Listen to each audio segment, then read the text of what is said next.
নমস্কার বন্ধুরা, আপনাদের সকলকে স্বাগত জানাই অন্ধকারের আওয়াজ চ্যানেলে। আমাদের আজকের নিবেদন তারানাথ তান্ত্রিকের গল্প নীলাম্বরী গোখরো। আপনাদের সকলের কাছে অনুরোধ, গল্পটি সম্পূর্ণ শুনুন এবং কেমন লাগলো অবশ্যই আমাদের কমেন্টের মাধ্যমে জানান। তাহলে চলুন শুরু করা যাক তারানাথ তান্ত্রিকের গল্প নীলাম্বরী গোখরো।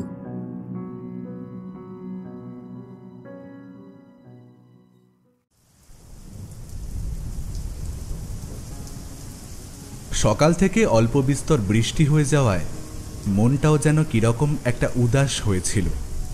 তাও ঝমঝম করে হলে না হয় একটা কথা হয়, কিন্তু ঝিপঝিপ করে সারাদিন টানা বৃষ্টি কার ভালো লাগে? তার ওপর দিনটা আবার ছুটির দিন, তাই ভাবলাম একবার ছাতাটা মাথায় দিয়ে কিশোরীর বাড়িতে ঘুরে আসি। আমি জানি ও বলেছিল ওরও আজ আপিস ছুটি, তো সেই কারণে মনে হয় কিশোরীও আমার জন্যই অপেক্ষা করে আছে। কে জানে, তো যেমন ভাবা তেমনই কর্ম। চা জল খাবার খেয়ে বেরিয়ে পড়লাম কিশোরীর বাড়ির উদ্দেশ্যে। কিশোরীর বাড়ির সামনে যে মিষ্টির দোকান আছে সেখানে এসে পৌঁছলাম মিনিট 10-এর মধ্যে। তখন সদ্য রাবড়ি নেমেছে, আমি নিয়ে নিলাম। কারণ আমি জানি বর্তমানে টাকা পয়সার সামান্য টানাটানিতে নিয়মিত খেয়ে ওঠা না হলেও তারানাথ রাবড়ি খেতে মন্দ বাসেন না। তাই আর দেরি না করে আমি রাবড়িটা নিয়ে কিশোরীর দরজায় কড়া নাড়লাম। মিনিট খানেক পর কিশোরী বেরোলে দেখি ও নিজেও প্রায় প্রস্তুত হয়েই ছিল।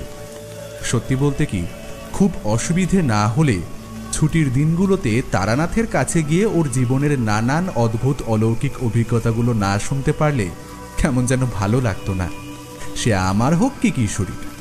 মাঝে মাঝে আমরা আলোচনাও করতাম। তারানাথ ওর জীবনের কথা যা বলে সেটা সত্য না মিথ্যা নাকি অতিরঞ্জিত অর্ধসত্য সেটা আমরা বুঝতে পারতাম না, কিন্তু এটা ঠিক যে ওর বলা গল্পগুলোর ভিতর একটা সম্মোহনী জাদু ক্ষমতা আছে। ছুটির দিনগুলোতে ওর কাছে না এলে নিজের মনের ভিতর ভিতর কেমন যেন একটা অস্বস্তি হয়। তো সেই মতো আমি আর কিশোরী রওনা দিলাম মঠ লেনে তারানাথের বাড়ির উদ্দেশ্যে। চারি দরজা খুলে দিলে আমরা বাড়ির ভিতরে এলাম, আর চারি এখন দরজা বন্ধ করে রান্নাঘরের কাজ সামলাতে ছুটবে, যেমনটা প্রতিদিন হয়। আমরা সেটা জানতাম, তাই ওকে আর বিরক্ত না করে ছোট্ট কথায় জিজ্ঞেস করে নিলাম, চারিমা, ঠাকুরমশাই বসার ঘরেই আছেন তো? হ্যাঁ কাকা বাবু, বাবা তো বাসার ঘরেই আছে। আর এই বৃষ্টিতে কোথায় আজ যাবেন বলুন? তা ঠিক, সকাল থেকে যা বৃষ্টি, দিনটা একেবারেই মাটি করে দিল। ঠিক তখনই ভিতর থেকে তারানাথের গলা ভেসে আসে। কাকাবাবুদের ভিতরে আসতে বলো চারিমা, ওনাদের দেখানোর জন্য আমার কাছে একটা অত্যাশ্চর্য জিনিস আছে। আসছি ঠাকুরমশাই। আমরা দুজন তারানাথের ঘরে গিয়ে ঢুকি। দেখি তক্তপোষের একদিকের কোণায় তারানাথ বসে আছেন। টেবিলের উপর একটা বেশি বড়সড় কিছু একটা রয়েছে, যেটা দেখতে একটা সামান্য হাঁস বা মুরগির ডিমের মতোই, কিন্তু আনুষঙ্গিক তার বাক্সটা বেশি বড়। আর একটু কাছে যেতেই একটু চমকে উঠলাম। ডিমটার গায়ে কিছু দিয়ে সাংকেতিক ভাষায় কিছু একটা লেখা, তবে ভাষাটা আমাদের চেনা জানা কোনো ভাষা নয়, অনেকটা প্রাচীন পালি লেখার সাথে মিল রয়েছে। এটা কিসের ডিম ঠাকুরমশাই? তারানাথ যেন এই প্রশ্নটার জন্যই প্রস্তুত হয়েছিলেন। ওর গলাটা ঈষৎ কেঁপে উঠল। নীলাম্বরী গোখরো। নীলাম্বরী গোখরো? সেটা কিরকম প্রাণী ঠাকুরমশাই? দেখো ভায়া, তোমরা তো আমার কাছে আসো নানা শিহরণ জাগানো গল্পের নেশায়, তাই চলো আজ এই বিশেষ দিনে তোমাদের নীলাম্বরী গোখরোর কথাই বলি। বুঝলে, এক ভয়ঙ্কর জীব, তবে ঠিক এই পৃথিবীর জীব সে নয়। তার বাস মাটির অনেক নিচে। সত্যি বলতে কি, আজ যে বিশেষ কোনো দিন আমার বা কিশোরী কারোরই সেভাবে খেয়াল ছিল না। সরকারি ক্যালেন্ডারের লাল রং করা দিনগুলো ছাড়া আর কোনো বিশেষ দিন খেয়াল রাখতে পারি না। তাই একটু সংকুচিত হয়ে জিজ্ঞেস করেই ফেললাম, আচ্ছা আজ কি বিশেষ কোনো দিন? মানে সত্যি বলতে কি আমি ঠিক জানি না। আমার কাছে আজ আর 5টা রবিবারের মতোই এটাও একটা রবিবার। কিশোরী অবশ্য জানতে পারে, তবে কিশোরীও ঠোঁট উল্টায়, অর্থাৎ ও জানে না। আর আমরা যে জানবো সেটা বোধহয় তারানাথ আশাও করেননি। তাই আমাদের কথার উত্তরের অপেক্ষা না করে উনি নিজেই বলতে শুরু করলেন। আজ হলো শ্রাবণ মাসের কৃষ্ণ ত্রয়োদশী, আর প্রায় 32 বছর পর আজ আবার সেই বিশেষ যোগ পড়েছে, যেদিন চন্দ্রবরণী নক্ষত্রে শনির দ্বারা গ্রহণ যোগে যাবেন। গ্রহণ? আজ কোনো গ্রহণ আছে? চন্দ্রগ্রহণ? হ্যাঁ আছে তো, তবে তোমরা যেরকম গ্রহণ বোঝো সেরকম নয়। আর শনি মহারাজ আর চন্দ্রদেব একই সরল রেখায় অবস্থান করবেন। হ্যাঁ, এ কথা ঠিক, পৃথিবী থেকে দূরত্বের নিরিখে চন্দ্রদেব এগিয়ে, কিন্তু মহাজাগতিক দূরত্ব আর আমাদের সনাতন ধর্মের বিচার আলাদা। শনিদেবের খড়প্রবাহে চন্দ্র অস্তমিত হবে, আর সেই বিশেষ যোগ তৈরি হবে ভরণী নক্ষত্রে।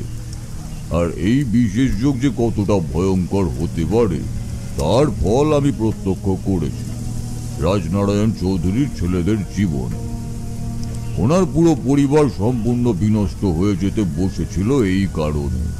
শেষ পর্যন্ত আমি তাদেরকে ফিরিয়ে আনতে পেরেছিলাম বটে, আর সেখানেই আমি দেখেছিলাম এই নীলাম্বরী গোখরো সাপ, যার বিষ নিঃশ্বাস এতটাই ভয়ঙ্কর যে যার শরীরে এই বিষ বাষ্প স্পর্শ করে তার তৎক্ষণাৎ মৃত্যু অবশ্যম্ভাবী।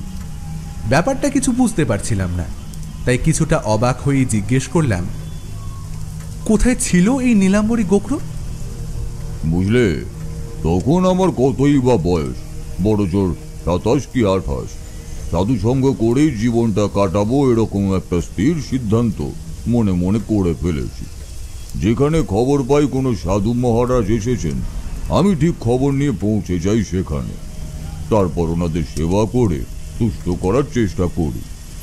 ওনাদের থেকে কিছু না কিছু বিদ্যা অর্জন করাই থাকে আমার উদ্দেশ্য। আর এইভাবেই বেশ কয়েকজন সাধু মহারাজের সান্নিধ্যে কিছু টুকটাক শিখেওছি ততদিনে। তবে সেটা সেরকম বিরাট কিছু নয়।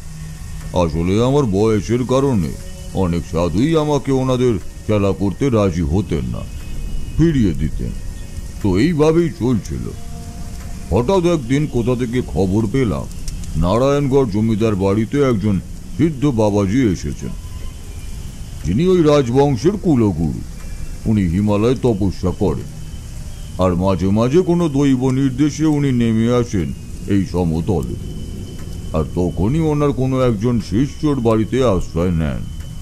তবে উনি কবে আসবেন, কখন আসবেন, কত দিনের জন্য আসবেন তা আগে থেকে কেউই জানতে পারেন না। আবার ওনার কার্য সমাপন হয়ে গেলে হঠাৎই অন্তর্ধান হয়ে যান।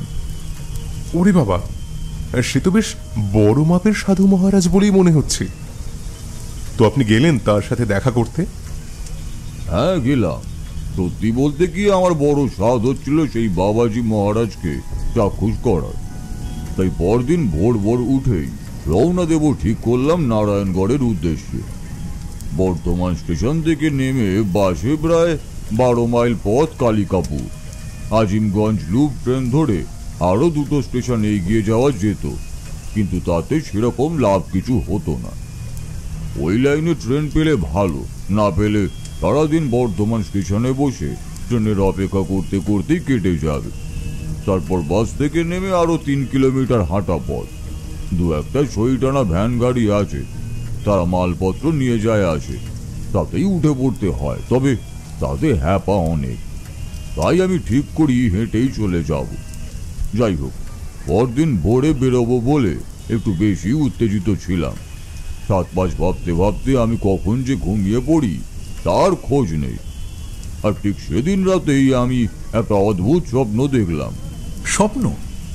অদ্ভুত স্বপ্ন? কিরকম? হ্যাঁ, স্বপ্ন বলতে পারো, একটা ভয়ঙ্কর স্বপ্ন। আমি নিশ্চিত আমার জায়গায় যদি অন্য কোনো মানুষ ওই রকম আর হিম করা স্বপ্ন দেখতো তাহলে রীতিমতো ভয় পেয়েই যেত সে। কি রকম স্বপ্ন? কোনো অপদেবতার নাকি পিশাচের? কোনো অপদেবতা বা পিশাচের স্বপ্ন ছাড়া ভয়ের স্বপ্ন হয় না নাকি বুঝি?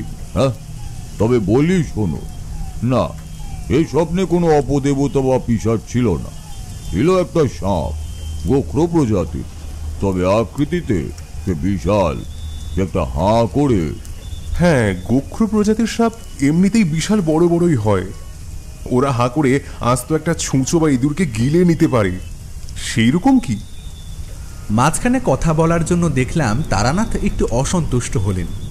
আমি কিশোরীকে চোখের ইশারা করি, ওর কথার মাঝে যেন কথা না বলে সে। তারপর তারানাথকে উদ্দেশ্য করে বললাম, আপনি বলুন ঠাকুরমশাই, আমরা শুনছি। একটু থেমে তারানাথ আবার বলতে শুরু করলেন। হ্যাঁ, যে কথা বলছিলাম, আমি তার আগের দিন ভোর রাতে যে স্বপ্নটা দেখি সেটা ছিল বড় বিচিত্র। আমি দেখি একটা সুবিশাল গোখ্র সাপ, যার মাথা থেকে লেজ পর্যন্ত একসাথে দেখা যাচ্ছে না। মহাকাশে যত দূর দেখা যাচ্ছে তত দূরই সে নিজেকে পরিব্যাপ্ত করে রেখেছে, আর চারপাশে ঘন ঘোর অন্ধকার। তার মাঝে শুধু সূর্যদেব আর চন্দ্রদেব জল করছে, কিন্তু সেই অন্ধকার এতটাই গাঢ় যে সূর্যের আলোক ছটা সেই অন্ধকারের কাছে হার মেনে নিয়েছে। আর আকাশে তখন শুধু সেই গোখ্রর উদ্ধত হুঙ্কার, তার গর্জন যেন শুনতে পাওয়া যাচ্ছে লক্ষ লক্ষ মাইল দূরেও। তার ছেঁড়া জিভে স্পর্শ মাত্র দিকচক্রবাল কম্পিত হয়ে উঠছে মৃত্যু যন্ত্রণায়। তারানাথের বর্ণনা শুনে আমরা রীতিমতো শিহরিত হয়ে উঠলাম। সত্যিই এটা ভয়ঙ্কর স্বপ্নই বটে, কিন্তু তারানাথ তো বলেন প্রতিটা স্বপ্নের মধ্যে ঈশ্বরের একটা দিক নির্দেশ লুকিয়ে থাকে। যাই হোক, মনে মনে জানতে ইচ্ছে করছিল এই স্বপ্নের মধ্যে কিরকম দিক নির্দেশ থাকতে পারে। তবে আমি কিছু বললাম না, কারণ আমি বিশ্বাস করতাম তারানাথ আমাদের মনের কথা পড়তে পারেন। তাই আমার বিশ্বাস ছিল তারানাথ নিশ্চয়ই সেই উত্তর দেবেন। প্রাথমিকভাবে আমার ঘুমটা ভেঙে যায়, আর আমি বুঝতে পারি রীতিমতো ঘেমে গিয়েছি। কানের পাশ দিয়ে কপাল থেকে ঘাম নেমে আমার কুশের মাথার বালিশটা ততক্ষণে বেশ ভিজে গেছে। কিন্তু তোমরা তো জানো, আমি স্বপ্ন দেখে কখনো অসম্পূর্ণ ছেড়ে দিই না। তাই মনের ভিতর তীব্র ইচ্ছা শক্তি নিয়ে আবার আমি ঘুমানোর চেষ্টা করতে লাগলাম। আর আমার মন বলছিল আমি যেন আবার ওই স্বপ্নটাই দেখতে পারবো। আর এবার আমি কিছুতেই ঘুম ভাঙাবো না, যত ভয় মনে আসুক না কেন। তারপর কখন যে আবার ঘুমিয়ে পড়েছি বুঝতে পারিনি। কিন্তু আমার দুর্ভাগ্য, আমি দ্বিতীয়বার আর স্বপ্নটা দেখতে পাইনি। এমনিতেই ভোর রাতে ঘুম থেকে ওঠার ছিল, তাই আর সেভাবে ঘুম আসেই না। যাই হোক, আমি উঠে পড়ে স্নান করে বাড়ি থেকে বেরিয়ে পড়ি সূর্য ওঠার আগে।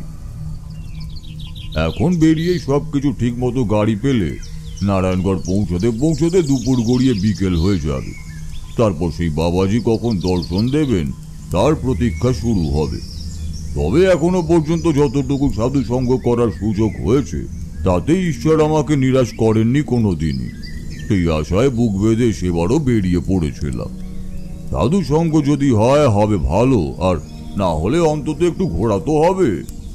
এবার আমার কপালে কি আছে সে স্বয়ং অদৃষ্টের হাতে। বর্ধমান স্টেশনে গিয়ে পৌঁছই বিকেল 3টে নাগাদ। সেখান থেকে বাসে করে প্রায় 3 ঘন্টা। রেল লাইনে কিছু একটা কাজ হওয়ার কারণে এত দেরি হয়ে যায় বর্ধমান পৌঁছতেই। তারপর বাসে উঠে বসি, আর ওইদিকে বাসে তখন ভীষণ উৎপাত। 2 কি 3টে ট্রেনের লোক উঠলে তবে বাস ছাড়ে। এপাশের ওপাশের কাউকে জিজ্ঞাসা করতে বললেন আরো অন্তত আধ ঘন্টা লাগবে বাস ছাড়তে। অগত্যা আর কি করি, অপেক্ষা করা ছাড়া আর কোনো উপায়ও ছিল না। তবে অপেক্ষা করতে গিয়ে কখন যে বাসে বসে ঘুমিয়ে পড়েছিলাম সেই খেয়াল নেই। আসলে আগের রাতে প্রায় না ঘুমিয়েই ছিলাম, আর সারাদিনে ধকলও কিছু কম যায়নি। যাই হোক, ঘুমের মধ্যেই বুঝতে পারলাম বাসটা একটা ঝাঁকুনি দিয়ে চলতে শুরু করলো। আমার আর কিছু মনে নেই, আবার কখন ঘুমিয়ে পড়েছি কিছুতেই বুঝতে পারিনি। তারপর একরকম হঠাৎ করেই আমার গলায় একটা অসহ্য যন্ত্রণা অনুভব করি, যেন কোনো একটা লম্বা মতো জিনিস আমার গলায় আষ্টে পিষ্টে জড়িয়ে ধরে রয়েছে। চোখটা খুলতেই আমার সারা শরীর একটা ভয়ঙ্কর শিহরণ ফেলে গেল। দেখি একটা ভয়ঙ্কর গোখ্র সাপ আমার গলাটা পেঁচিয়ে ধরে আমার মুখের ঠিক সামনে হাঁ করে রয়েছে, আর ওপরের আর নিচের চোয়ালে সুতীক্ষ্ণ 2টি করে দাঁত। ভয়ঙ্কর হিংস্রভাবে আমার দিকে সে তার ফনা উঠিয়ে রয়েছে। তার লম্বা চেরা জিভ থেকে তখনও লালা রস গড়িয়ে পড়ছে, যেন আমার ওপর তার কি ভীষণ একটা রাগ, যেন আমার মাথাটা গিলে খেতে উদ্যত হয়ে আছে। কিন্তু সেটা ক্ষণিকের জন্য। আমি চোখ খুলে তাকাতেই সেই গোখরো সাপটা মুহূর্তের মধ্যেই হাওয়ায় মিলিয়ে যায়। তবে যতটা আমি তার মধ্যে দেখতে পেয়েছিলাম তাতে আমি নিশ্চিত ছিলাম এটা সেই আমার গতকাল রাতে দেখাই সাপটা। কারণ এই সাপটারও খোলসের কিছুটা অংশ নীলছে, বিশেষ করে ওনার ঠিক ওপরের অংশটা। আমি কিছুক্ষণ চুপচাপ বসে থাকি। বুঝতে পারলাম আমি ভিতরে ভিতরে বেশি ভয় পেয়ে গেছি। যুবক বয়স তখন, জীবনের অভিজ্ঞতা অনেক কম। আজ এই বয়সে যদি ওই রকম কোনো সরীসৃপের দেখা হয় তবে হয়তো অতটা ভয় পেতাম না, কিন্তু তখন আমি যে সত্যি একটু ভয় পেয়ে গিয়েছিলাম সেটা আজ মেনে নিতে কোনো অসুবিধাই নেই। কিন্তু সত্যি বলতে কি, আমি সাপটাকে যতটা না ভয় পেয়েছিলাম তার থেকেও অনেক বেশি ভয় পেয়েছিলাম ওই পরিস্থিতিটাকে। ততদিনে যতটুকু সাধন বল অর্জন হয়েছে সেটা নিতান্তই সামান্য, তাই মনের দিক থেকে আমি একটু দুর্বল হয়ে পড়েছিলাম। বুঝতে পারছিলাম না এই অবস্থায় আমার কি করা উচিত। সে তো ঠিকই। আচ্ছা ঠাকুরমশাই, আপনার কি মনে হয় ওই নীল গোখরো সাপটা আপনাকে অনুসরণ করেছিল? হ্যাঁ, সেটা তো করছিলই, তবে ঠিক অনুসরণ নয়। ওই সাপটা যেন আমাকে কিছু বলতে চাইছিল, আমার মস্তিষ্কের সাথে যোগাযোগ করতে চাইছিল। তাই ও আমার স্বপ্নে দেখা দিচ্ছিল, অর্থাৎ আমার মন যখন অবচেতন তখনও আমার কাছে আসছিল। আচ্ছা ঠাকুরমশাই, এরকমও তো হতে পারে সাপটা হয়তো আপনাকে ভয় পাচ্ছিল, তাই আপনি ঘুমিয়ে থাকলে তবেই আপনার কাছে আসছিল, কিন্তু জেগে থাকলে চলে যাচ্ছিল। দেখো কিশোরী, তার যে বিস্তার আমি আগের দিন দেখেছি, যে তার ল্যাজ সমস্ত সৃষ্টিকে আবদ্ধ করে নিতে পারে, সূর্য চন্দ্রকে গ্রাস করে নিতে পারে, এ আমার মতো কিশোরতান্ত্রিক সাধুকে ভয় পাবে এটা কষ্ট কল্পনা ছাড়া আর কি ভায়া। আর বিশেষ করে আমার তখন যা বয়স আর অভিজ্ঞতা, তাতে আমি মোটেও সে কথা ভাবতে পারিনি। অবশেষে আমি প্রায় 5টা নাগাদ কালিকাপুর পৌঁছলাম। তারপর হাঁটা। বাস থেকে নেমে বাকি প্রায় 3 মাইল রাস্তা হেঁটে এসে যখন নারায়ণগড়ের গ্রামের ঘরবাড়ির সারি সারি দেখতে পেলাম, তখন দূর থেকে শঙ্খধ্বনি ভেসে আসছে। আকাশের দিকে তাকিয়ে দেখি পশ্চিম আকাশে জল জল করছে ধ্রুব তারা। বুঝলাম গৃহস্থ গ্রামে এখন সন্ধ্যা নামছে। দূর থেকে বেশ কিছু বাড়ির তুলসী মঞ্চে প্রদীপ দেওয়ার আলোও দেখতে পেলাম। তবে একটা ব্যাপার আমার একটু অস্বস্তি লাগছিল। আজ রাস্তায় অনেক মানুষ। সাধারণ গ্রামের পথে সন্ধ্যা নামার পর খুব বেশি মানুষজন যাতায়াত করে না, কিন্তু এখানে ব্যাপারটা ঠিক সেরকম না। আমার আগে আর পরে বেশ অনেকগুলো মানুষ হেঁটে চলেছে। তবে হ্যাঁ, উল্টো দিক থেকে কেউই আসছেন না। বাস রাস্তা থেকে নেমে এত মানুষ গ্রামের দিকে কেন হেঁটে চলেছে, আর এনারা যাচ্ছেনটাই বা কোথায়, মাথায় ঢুকছিল না। একটা চায়ের দোকান দেখে দাঁড়ালাম। আমাকে এগিয়ে যেতে দেখে দোকানদারও হেসে এগিয়ে এলো। ঠাকুরমশাই, কি হলো? আবার ফিরে এলেন যে? কিছু অসুবিধা হয়েছে নাকি? ভদ্রলোকের কথায় আমি একটু অবাকই হয়ে গেলাম। আমি তো এই গ্রামে প্রথমবার আসছি, তবে আমি আবার ফিরে এলাম কখন? তো কৌতূহল রাখতে না পেরেই জিজ্ঞেস করলাম, ফিরে এলাম মানে? আমি তো এই আসছি। কি যে বলেন, আপনি তো একটু আগেই আমার দোকানে এসেছিলেন, চা আর লেরো বিস্কুট খেলেন। আপনার মনে পড়ছে না? আপনার কোথাও ভুল হচ্ছে, আমি আসিনি তো। কি বলছেন ঠাকুরমশাই? আমি এত বড় ভুল করব? সেটা হয়? আপনার গলা, আপনার দৃষ্টি একেবারে হুবহু এক। আরে আপনি তো এসেছিলেন। হতে পারে, হয়তো আমার মতোই দেখতে কেউ এসেছিলেন, আপনিই গুলিয়ে ফেলেছেন।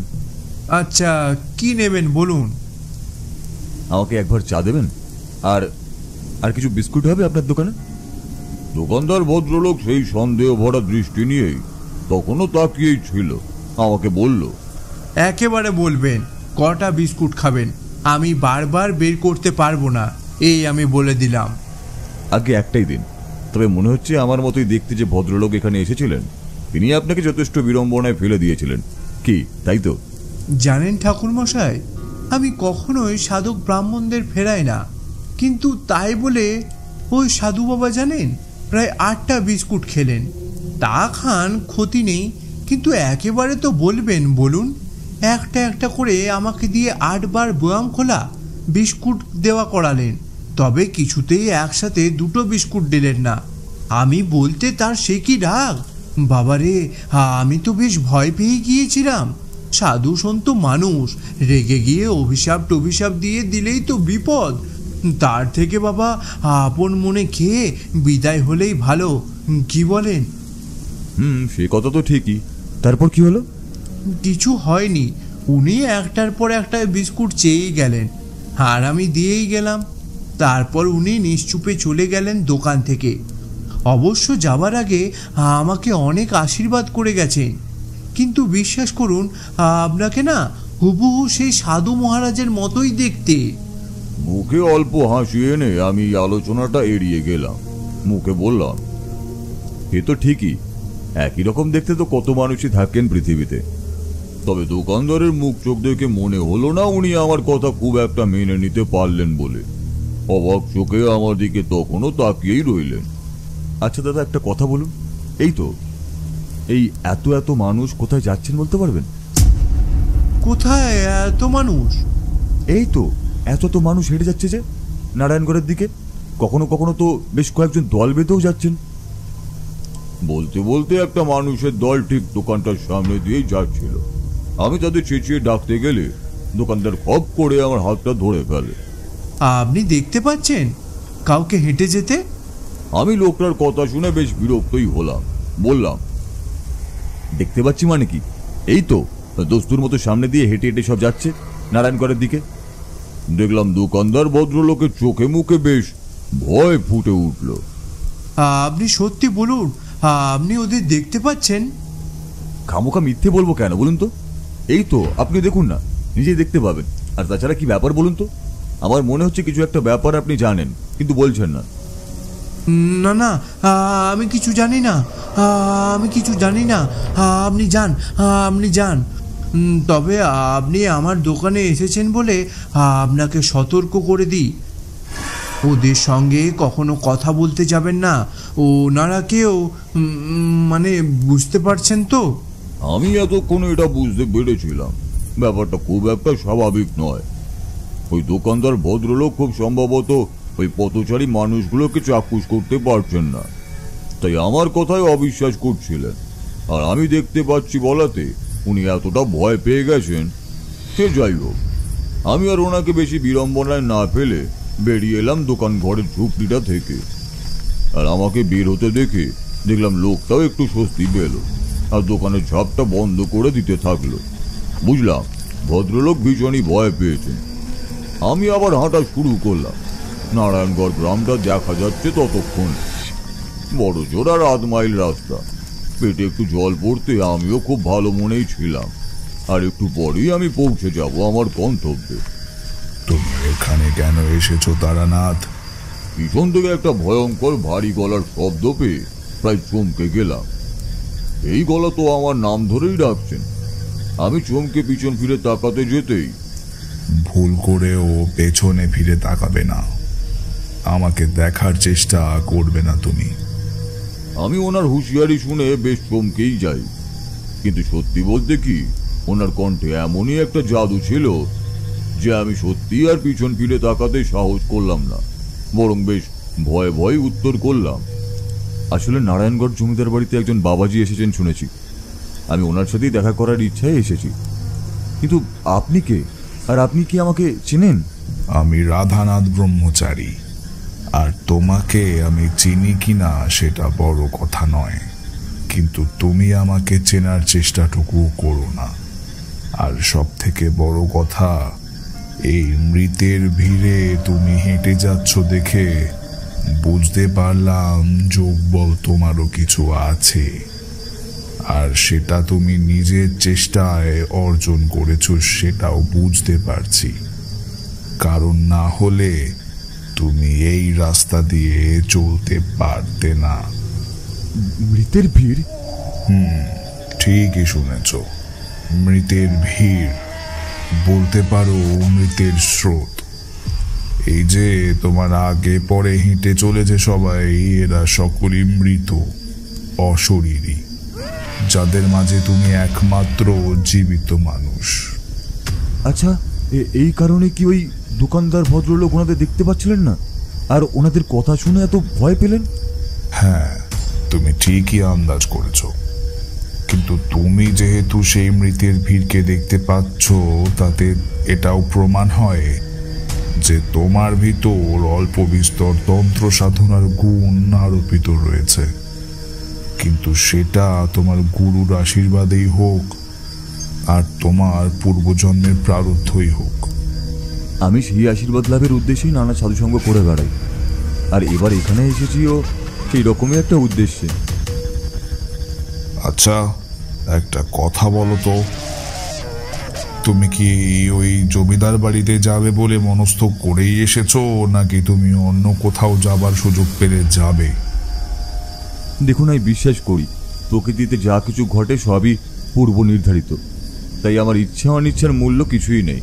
হ্যাঁ, একথা সঠিক, নারায়ণগড় জমিদার বাড়িতে যাব বলেই বেরিয়েছি, কিন্তু ঈশ্বর যে পথ আমার জন্য ঠিক করে রেখেছেন, আমার সেই পথে যেতে কোনো অসুবিধা নেই। আমি জানি সেই পথই আমার জন্য সব থেকে ভালো হবে।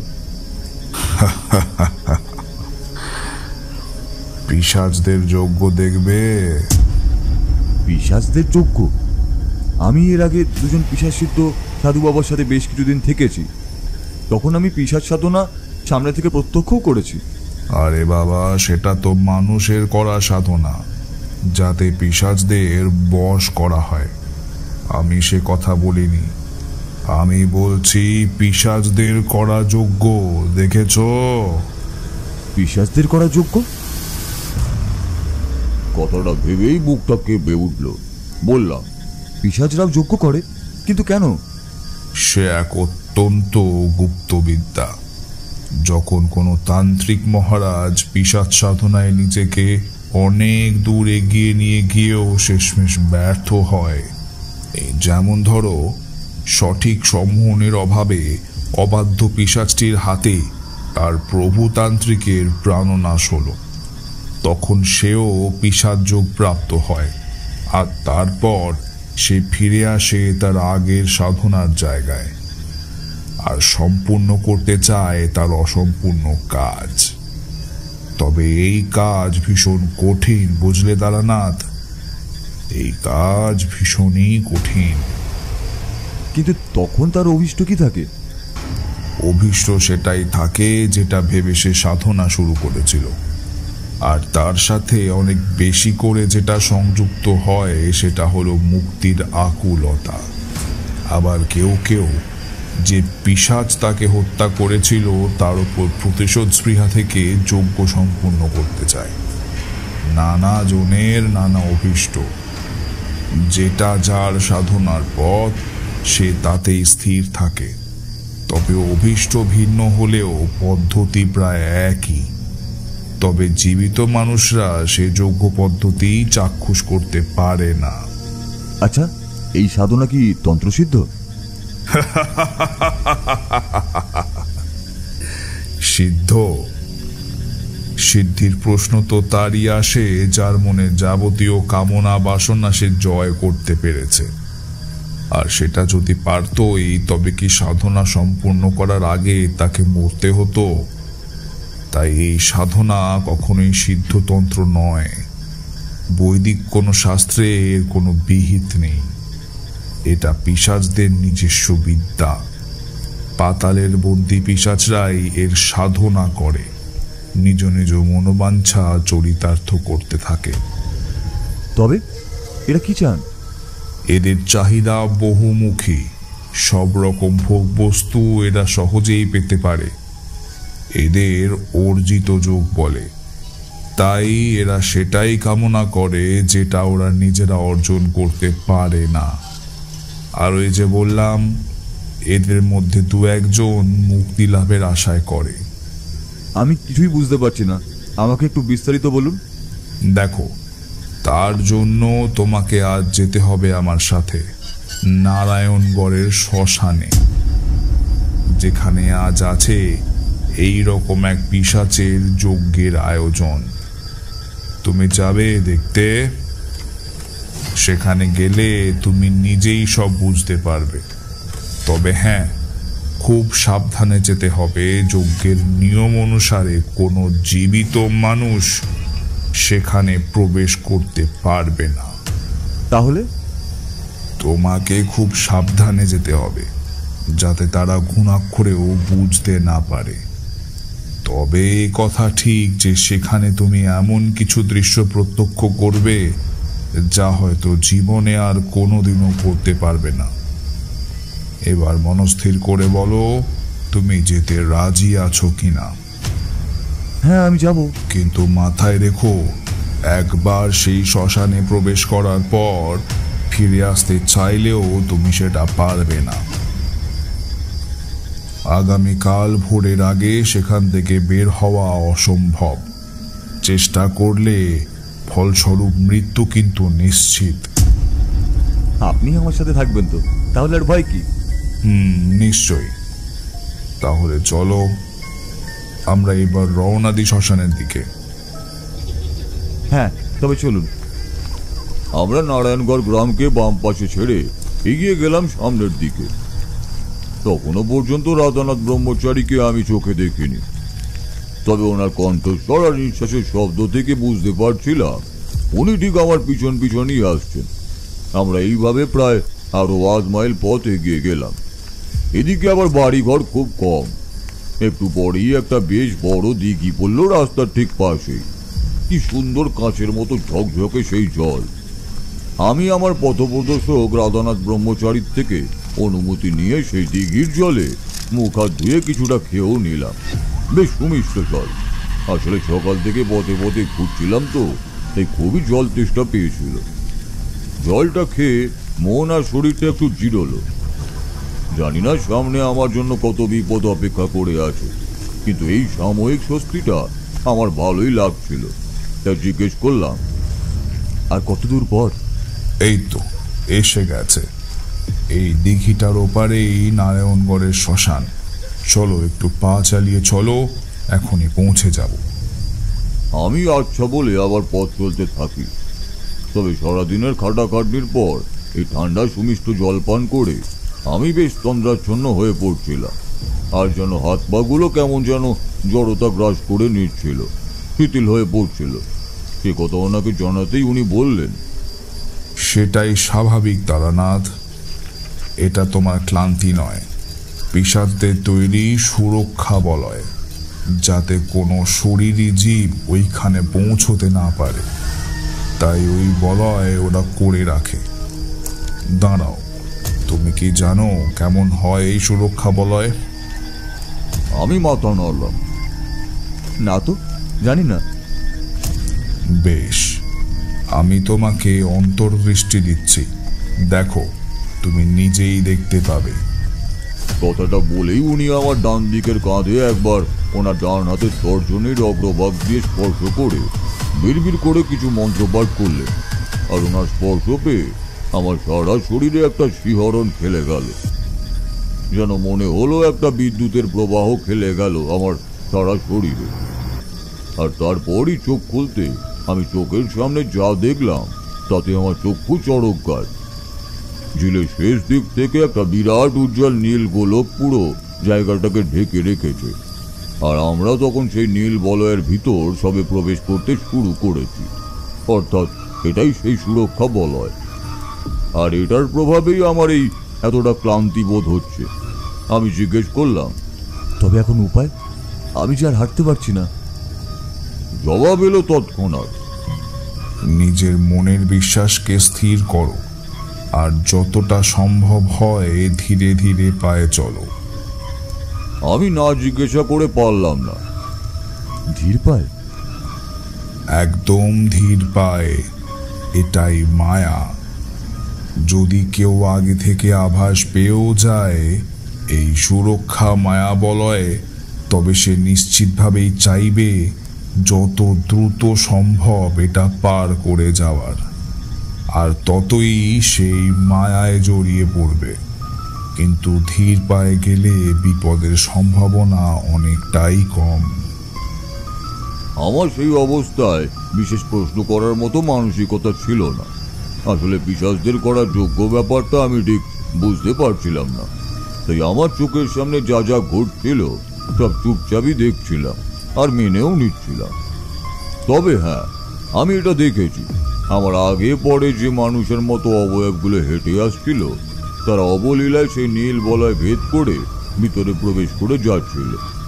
তাদের হাঁটায় বিন্দুমাত্র ছেদ আমি দেখিনি। পরে এই কথা কখনো মাথায় এলে নিজেকে বুঝিয়েছি আসলে ওরা তো অশরীরী, তাই ওদেরকেই নীল বেষ্টনী আটকায়নি। কিন্তু যেহেতু আমি আর রাধানাথ ব্রহ্মচারী এখানকার জীব নই, সেহেতু আমাদেরও গতিরোধ করছে। যাই হোক, আমি আমার পথপ্রদর্শক রাধানাথ ব্রহ্মচারীর দেখানো পথ মতো যথাসম্ভব ধীর পায়ে সেখানে এগিয়ে চললাম। তাতে অবশ্য আমার ক্লান্তিবোধটা সত্যি সত্যি খানিকটা কম লাগছিল। তারানাথ, আর 3 গজ গেলে একটা ঘাট আসবে, আর তার থেকে দিঘির পূর্ব পার বরাবর আরো খানিকটা এগিয়ে গেলে একটা ন্যাড়া অশ্বত্থ গাছ আছে। সেই গাছের গোড়াতেই ওদের সাধনার আয়োজন। তুমি ভুল করেও এখন ওইদিকে যাবে না, ওরা তোমায় দেখতে পেলে কিন্তু সর্বনাশ। তাহলে আমি কি করব? তুমি ওই পূর্ব পার বরাবর খানিকটা এগিয়ে যাও, তারপরেই শ্মশানকালীর মন্দির। ওদিকে আজ বেশি কেউ যাবে না। তুমি সাবধানে ওই দেবীর মন্দিরে গিয়ে আশ্রয় নাও। ওখানে কিছু মানুষজন আছে, তাদের সঙ্গে থেকো। আমি তোমাকে নিতে আসবো 7 গাগ সময় হলে। আচ্ছা, একটা কথা, এই যে অশরীরীর দল যাদের সাথে আমি হেঁটে এলাম, তারা তো আমার কথা জানে, তারা যদি বলে দেয়? মৃদু হাসলেন রাধানাথ। তুমি যে এতটা পথ ওদের সঙ্গে এলে, ওদের কাউকে একটাও কথা বলতে বা অন্য কিছু করতে দেখেছ? না, তা দেখিনি। এতগুলো মানুষ নিশ্চুপে শুধু হেঁটে গেল, কেউ একটাও কথা পর্যন্ত বলল না, এমনকি নিজেদের মধ্যেও না। ওরা তোমার আমার মতো কিছুই করতে পারে না। কথা বলতে, দেখতে, শুনতে, এমনকি ওদের নিঃশ্বাস প্রশ্বাস নেওয়ার জন্যেও অনুমতি নিতে হয় ওদের মনিবদের থেকে।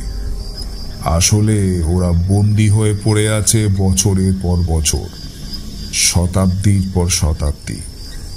তাই ওরা তোমাকে দেখতে বা উপলব্ধি করতে পারবে না।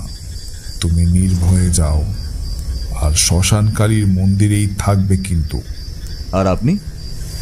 আমি এখানেই থাকব, তবে আমার কিছু কাজ আছে।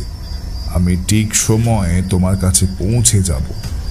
তুমি মনে সাহস সঞ্চয় করে থাকবে, আর ওখানে যে কাজ তোমাকে দেবে তুমি মন দিয়ে সেটা শুনবে। আমি ঠিক সময়ে তোমার কাছে এসে যাব।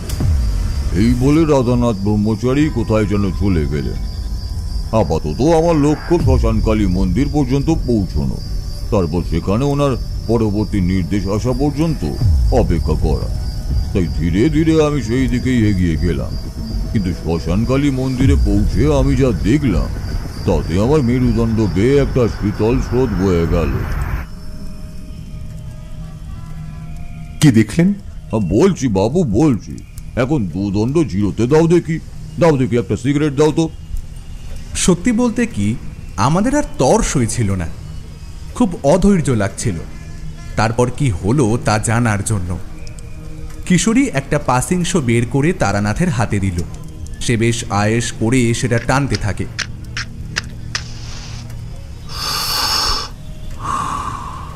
তারপর হঠাৎ সিগারেটটা যখন বেশ খানিকটা শেষ হয়ে এসেছে, তখন তাড়াতাড়ি সেটা আধজলা অবস্থাতেই ফেলে দিয়ে কেমন আনমনে জানলা দিয়ে বাইরে তাকিয়ে থাকেন তারানাথ।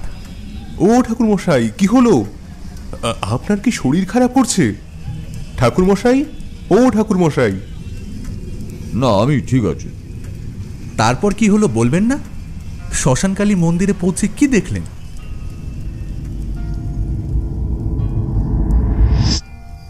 হ্যাঁ, বুঝলে, আমি চোখের সামনে যা দেখলাম তাতে আমি নিজের চোখকে বিশ্বাস করতে পারছিলাম না। আমি গিয়ে দেখলাম সেই শ্মশানকালী মন্দিরেও পুজোর আয়োজন করা হয়েছে। ওখানকার পূজারী মন্দিরের ভিতরেই রয়েছে, আর বাইরের দালানে দুজন মাঝবয়সী পুরুষ মানুষ হাত জোর করে বসে। ওনাদের বেশ সম্ভ্রান্ত বেশভূষণ, গলায় সোনার হার, সোনার বোতাম। মুখ চোখ দেখে বোঝা যাচ্ছিল এরা কোনো সাধারণ মানুষ নয়। গিলে করা পাঞ্জাবি, বাবরি ছাড় চুলের মধ্যে পারিবারিক সম্ভ্রান্তের ছাপ স্পষ্ট। আর তাছাড়া ওনাদের দুজনের মুখের মিলও যথেষ্ট, কিন্তু ওনাদের মুখ দুটো মানসিক উৎকণ্ঠায় ভরা। আর আমাকে মন্দিরের চাতালে উঠতে দেখেই দুজনে প্রায় ছুটে এসে আমার পায়ে পড়ে যান আমার কিছু বোঝে ওঠার আগে। তারপর হাত জোর করে আমাকে অনুরোধ করেন। শ্মশানকালী মন্দিরে তখন পুজোর আয়োজন। সাধু মহারাজ, আপনি আমাদের বাঁচান। আমাদের পরিবারের ওপর ভয়ঙ্কর বিপদের ঘনঘটা। আপনি দয়া করে আমাদের রক্ষা করুন। আপনারা কি বলছেন? আপনারা কারা? আর আমি তো এখানে এসেছি এক বিশেষ কারণে। আমি তো আপনাদের চিনি না। আপনারা এখানে কেন এসেছেন? আমি রামনারায়ণ চৌধুরী, এই নারায়ণগড়ের জমিদার জয় নারায়ণ চৌধুরীর বড় ছেলে। আর উনি আমার ভাই লক্ষণ নারায়ণ চৌধুরী। সাধু মহারাজ, আমাদের জমিদার বাড়িতে হঠাৎই গতকাল সকালে আমাদের কুলগুরু এসে পদধূলি দিয়েছে। সেই ব্যাপারেই আমরা একটু ব্যস্ত ছিলাম, কিন্তু আজ হঠাৎ এমন একটা বিপদ হয়ে যায় যে আমাদের আর মাথা ঠিক থাকে না। হ্যাঁ, আমি জানি। আমি আপনাদের গুরুদেবের সাথে দেখা করে ওনার আশীর্বাদ নেব বলেই বাড়ি থেকে বেরিয়েছি, আপনাদের জমিদার বাড়ি যাব বলে। সে মতোই পায়ে হেঁটে যাচ্ছিলাম ও পথেই, কিন্তু পথে একজন বিদগ্ধ তান্ত্রিক আমাকে এখানে নিয়ে আসেন। এখানে আজ এক মহাযজ্ঞের আয়োজন করা হয়েছে, সেই যজ্ঞ দেখার জন্যই আমি এখানে এসেছি। কাল সকালে যদি বেঁচে থাকি তো আপনাদের জমিদার বাড়ি যাব, এইরকমই পরিকল্পনা ছিল। কিন্তু এই যজ্ঞ হলে যে আমাদের পরিবার শেষ হয়ে যাবে সাধু মহারাজ। এই যজ্ঞে বলি দেবার জন্য আমার ছেলে সূর্য নারায়ণ আর লক্ষণের মেয়ে কণিকাকে বন্দি করে রাখা হয়েছে। বলি? হ্যাঁ, আমি জানি তান্ত্রিক বিশ্বাস সিদ্ধিতে বলিদান আবশ্যক, কিন্তু এভাবে মানুষ বলি? আপনি পারেন আমাদের এই বিপদ থেকে উদ্ধার করতে। আমি? না না, আপনাদের কোথাও ভুল হচ্ছে। আমি নিতান্তই একজন সাধারণ। তার থেকে আপনাদের কুলগুরু মহারাজ যদি কিছু করতে পারেন তো উনিই পারবেন। কুলগুরু মহারাজই বলেছিলেন উনি এই কাজ করবেন না, কিন্তু যিনি এই কাজে সক্ষম তাকে উনি পথ চিনিয়ে যথাস্থানে পৌঁছে দেবেন। আর তারপরই আপনি এখানে এসেছেন। আপনি দয়া করে আমাদের রক্ষা করুন। ওনাদের কুলগুরু মহারাজ পথ চিনিয়ে পৌঁছে দেবেন কথাটা শুনে আমার মনে একটা বিদ্যুতের ঝলক খেলে গেল। সত্যি তো, আমাকে যিনি এখানে পথ চিনিয়ে নিয়ে এলেন তাকে তো আমি চোখে দেখিনি, আমি তাকে চিনতামও না। তাহলে কি এই কাজের জন্যই রাধানাথ ব্রহ্মচারী আমাকে এখানে পথ চিনিয়ে নিয়ে এলেন? আচ্ছা, আপনাদের কুলগুরু মহারাজের নাম কি? রাধানাথ ব্রহ্মচারী? দেখুন সাধক ঠাকুর, আমাদের পরিবারের নিয়ম অনুসারে আমরা কখনো গুরুর নাম মুখে আনি না। তবে এইটুকু বলবো, আপনি যে নাম বললেন এটা নয়। আমাদের গুরু মহারাজের নাম কিছু অন্য, তবে সেটা রাধানাথ ব্রহ্মচারী নয়। আপনার কোথাও একটা ভুল হচ্ছে। আচ্ছা, সে নয় হলো, কিন্তু আপনারা এখানে এলেন কি করে? আমরা এখানে এসেছি বেশ কিছুক্ষণ আগে। আমাদের ছেলে মেয়ে দুটো সকাল থেকেই নিখোঁজ ছিল। সারা গ্রাম আমরা খোঁজ করেছি, কোথাও না পেয়ে শেষে সকলে বলল একবার শ্মশান ঘাটটা দেখতে। তো আমরা সেই কারণেই এখানে এসেছি ওদের খুঁজতে খুঁজতে। তো এখানে এসে কি দেখলেন? পেলেন আপনাদের ছেলে মেয়েদের?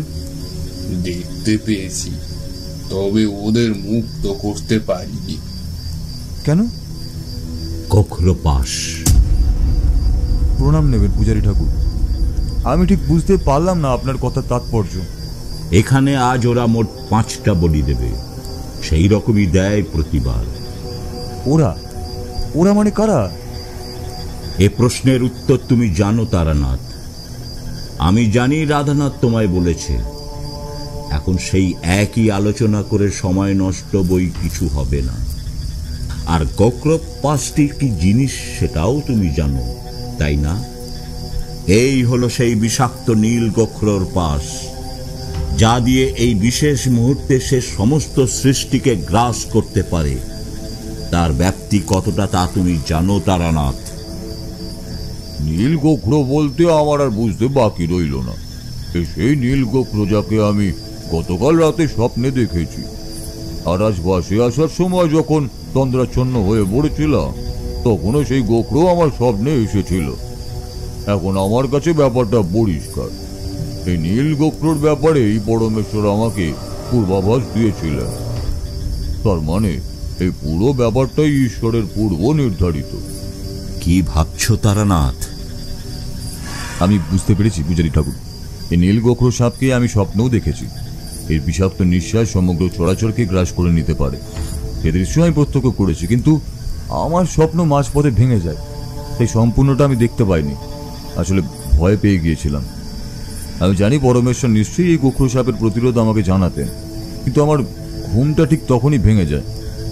চিন্তা করো না, মা মহামায়া যখন তোমাকে এই কাজের জন্য নির্বাচন করেছেন, তখন উপযুক্ত সময়ে দিক নির্দেশ উনি দেবেন। শুধু তুমি নিজে প্রস্তুত হও লড়াইয়ের জন্য, যাতে করে উপযুক্ত সময় এলে যেন তোমার বিলম্ব না হয়ে যায়। কিন্তু ঠাকুর, আমাদের সন্তানরা, ওদের কি হবে? শুধু তোমাদের সন্তানদের নিয়েই তোমরা চিন্তিত, কিন্তু আমাদের ওই 5 জন বন্দির মধ্যে 4 জনকে মুক্ত করার কথা ভাবতে হবে রামনারায়ণ। তাই তুমি বিচলিত হয়ে পড়ো না। আর সকলের যদি মুক্তি লাভ হয়, তবে তোমাদের সন্তানদেরও মুক্তি হবে। এটাই বিধাতার নিয়ম। আর তুমি তো এটা জানো, যদি সেই কাল সর্প পিশাচ তার সাধনায় সিদ্ধি লাভ করে, তবে সমগ্র সৃষ্টির জন্য এটা কত বড় বিপদ হতে পারে। 5 জনের মধ্যে 2 জন তো সূর্যনারায়ণ আর কণিকা, আর বাকিরা? আর বাকি 2 জন হলো বিড়লা মুর্মু, চণ্ডাল বংশের জাতিকা। নারায়ণগড়ের উপকণ্ঠে জঙ্গলের মধ্যে ওদের বসতি। ওর বৃদ্ধ বাবা মা কেঁদে কেঁদে ঘুমিয়ে পড়েছে মেয়ের শোকে।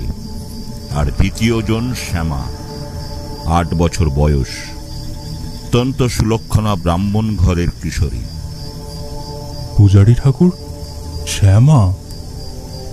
হ্যাঁ, ঠিকই ধরেছ, শ্যামা আমার নাতনি। সেও গোখরো পাশে আবদ্ধ, আর সকাল থেকে শয়তানের দল ওকে অপহরণ করে নিয়ে গেছে। এই তো গেল 4 জন। আরেকজন? তুমি কি এখনো বুঝতে পারোনি তারানাথ? আর একজনকে? আর তো একজনকেই দরকার ওদের, যার ভিতর কিছুটা হলেও তন্ত্র যোগবল আছে। আর তাকেই তো রাধানাথ দিকভ্রষ্ট করে নিয়ে এসেছে শ্মশানে বলি দেবে বলে। আমি? সেই নির্দেশ তুমি পেয়েছ স্বপ্নে। তোমাকে সেই নীল গোখরো গিলে খেতে আসছে। কি পাওনি সেই নির্দেশ? মা মহামায়ার বিধান দেখো, যাকে ওরা নিয়ে এসেছে বলির সামগ্রী হিসাবে, তার উপরেই কিনা মা শ্মশানকালী দিয়েছেন তাদেরকে বিনাশের ভার। কিন্তু আমি আর কি করতে পারবো? আমি তো সামান্যই একজন মানুষ। আমি তোমার কথা বলিনি তারানাথ। উপযুক্ত সময় এলে তুমি শুধু তোমার কর্মটা করো, বাকি কাজ মা মহামায়া করে নেবেন। পিশাচের মায়া ছিন্ন করতে মা মহামায়া যা ব্যবস্থা করে রাখবেন, তা তো সবাইকে মানতেই হবে, তাই না? উপযুক্ত সময় এলে বলতে? উপযুক্ত সময় কি এখনো আসেনি? না, আসেনি। রাত দ্বিপ্রহরে ভরণী নক্ষত্রে আজ শনির চন্দ্রগ্রাস গ্রহণ শুরু হবে। আর তখনই পিশাচের যজ্ঞ শুরু হবে। ওদের যে হোম কুণ্ড, তা বৈদিক বা তান্ত্রিক কুণ্ড নয়। ওদের হোম কুণ্ডে ওরা 1 রকমের রজন রেখে তাতে অগ্নি সংযোগ করে। নীল রঙের সেই আগুনের শিখা। সেই হোমে কোনো ঘি দেওয়া যায় না, তাতে দেওয়া হয় বন থেকে ধরে নিয়ে আসা শিয়ালের চর্বি। সেই আগুনের সাথে আসে বিভৎস গন্ধ, আর তাতেই সেই পিশাচরা উন্মাদের মতো হয়ে যায়। মৃত শরীরগুলোতে প্রাণ সঞ্চারিত হয় ওই বিভৎস গন্ধে। সজারু আর বনমুরগি পৈশাচিক শক্তির প্রকাশ। বন থেকে ধরে আনা সজারুর কাঁটা জ্যান্ত মুরগি বিদ্ধ করে ছুঁড়ে দেওয়া হয় সেই নীল আগুনে। ঝলসানো সেই মাংস ছিঁড়ে খায় পিশাচের দল, আর তাদের সমবেত উন্মত্ত আবাহনে সেই হোমকুণ্ড থেকে জাগ্রত হয় সেই ভয়ঙ্কর নীল গোখ্র কাল সাপ, ওদের আরাধ্য সেই কাল সর্প। বহুদিন পর পর সেই তিথি আসে বলে সেই গোখ্র থাকে ভয়ঙ্কর ক্ষুধার্ত। সে তখন দিক বিদিকের সমস্ত প্রাণকে গ্রাস করতে উদ্যত হয়। তার ক্ষুধা নিবারণ না হওয়া পর্যন্ত কারোর মুক্তি নেই। আর ঠিক তখনই সেই 5টি বলির সামগ্রী এক এক করে অর্পণ করা হয়। ওই কাল সর্পের গ্রাসে 5টি নর শরীর ভক্ষণ করে তৃপ্ত হলে সেই নীল সর্প রাক্ষস পূজারীদের মনোকামনা পূরণ করে। কিন্তু ওদের মধ্যে কারোর তো মনোকামনা থাকে, মুক্তি সকলের নয়। রাধানাথ অত্যন্ত উঁচু পর্যায়ের সাধক ছিল, কিন্তু একটা সামান্য ভুলে ওর সাধনা সম্পন্ন হয়নি। তাই রাধানাথ মুক্তিলাভের অভিপ্রায় এই যজ্ঞে অংশ নেয়, বলির ব্যবস্থা করে। কিন্তু বাকিরা, বেশিরভাগের মনেই আছে প্রতিশোধ নেওয়ার স্প্রিয়া আর অতি প্রকৃত ভোগ্যবস্তুর প্রতি লোভ। কিন্তু তার মানে তো তারা এখনো নিজে আত্মরিপুর বন্ধনেই আবদ্ধ। তবে তাদের সিদ্ধি কিভাবে সম্ভব? নিম্নতন্ত্রের কিছু ধাপে সেটা সম্ভব, কিন্তু মুক্তি লাভ সম্ভব নয়। আর সেটা জানে বলেই রাধানাথ তোমাকে গোখ্র পাশে আবদ্ধ করেনি, থাকতে বলেছে শ্মশানকালীর মন্দিরে। ও জানে ওর প্রতিকার ও নিজে এসে জানতে পারবে না, তাই তুমি জেনে গেলে ও তোমার থেকে জেনে নেবে, আর তোমার কাজের সূত্রধরের কাজ করবে নিজে। আচ্ছা, উনি আমাকে কিছুতেই ওনার মুখ দেখতে দিলেন না কেন? কারণ ওর মুখ এতটাই বিভৎস, তুমি দেখে সহ্য করতে পারতে না। হয় মূর্ছা যেতে, নয় ছুটে পালাতে। আর এ দুটোর যা কিছু হলেই সম্পন্ন হতো না, তাই ও নিজেকে তোমার থেকে আড়ালেই রাখে। কেন? ওনার মুখের এই অবস্থা কি করে হলো? ওই যে বললাম, ওর সাধনা একটা সামান্য ভুলের জন্য সম্পূর্ণ হয়নি। ওর পিশাচ সিদ্ধির সময় যে অনার্য রমণীকে নিয়ে আসা হয়, তাকে দেখে রাধানাথের মনে এক অদ্ভুত অপত্য স্নেহ জেগে ওঠে। ওর মন বিচলিত হয়ে পড়ে, আর তাতেই ওর গুরু ওকে ভুল বোঝেন। যখন সেই রমণীকে বিবস্ত্র হয়ে ওর উরুদেশে এসে বসার কথা বলা হয়, তাতে রাধানাথের কিঞ্চিত চঞ্চলতা দেখা দেয়। ও বিরোধিতা করে ওঠে, তবে সেটা কামনার কারণে নয়। ওই মেয়েটির মধ্যে ও নিজের মেয়ের ছায়া দেখতে পেয়েছিল, আর ও জানতো ওই মেয়েটি ওর শরীরের স্পর্শে আসলে ততক্ষণাৎ মারা পড়বে, না হলে উন্মাদ হয়ে যাবে। কারণ ওর নিজের যোগবল এতটাই প্রবল যে ওই রমণী তা সহ্য করতে পারবে না, তার মৃত্যু অবশ্যম্ভাবী।